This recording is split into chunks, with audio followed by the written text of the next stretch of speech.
સમગ્ર દેશમાં કેટલાક સમયથી બાળકોમાં સોશિયલ મીડિયા સ્માર્ટફોનનો વ્યાપ વધતા વાંચન શક્તિ અને રમતગમતનો વ્યાપ ઘટી ગયો છે, જેની ચિંતા કરીને શિક્ષણ મંત્રી પ્રફુલ્લ પાનશેરિયાએ સ્વર્ણિમ સંકુલ 2 ગાંધીનગર ખાતે બેઠક યોજી હતી અને આ બેઠકમાં તેઓએ ઉચ્ચ અને ટેકનિકલ શિક્ષણ વિભાગના અધિક મુખ્ય સચિવ સુનયના તોમર સહિતના ઉચ્ચ અધિકારીઓ સાથે બાળકોને સોશિયલ મીડિયા અને સ્માર્ટફોનની નકારાત્મક અસરોથી કેવી રીતે દૂર રાખી શકાય તે અંગે ચર્ચા કરી હતી।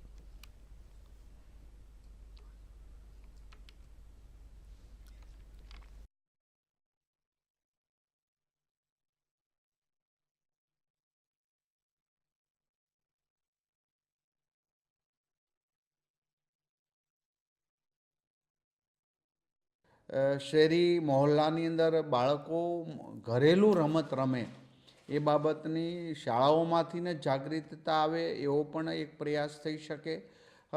બધા જ તહેવારો ધામધૂમથી ઉજવાય, બાળકને વધુમાં વધુ રમત પ્રત્યે રુચિ જાગે, વાંચન પ્રત્યે, એ માટે વાલીઓએ આગળ આવવું પડશે।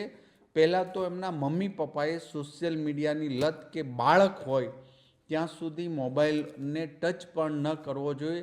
આ પહેલું એમનું તપ હશે। આ થોડુંક વહેલું અમે જાગૃતતા સરકાર દ્વારા કરી રહ્યા છીએ, પરંતુ આ જાગૃતતા આવનારા સમયમાં એના બાળક માટે એ અમૃત સમાન હશે।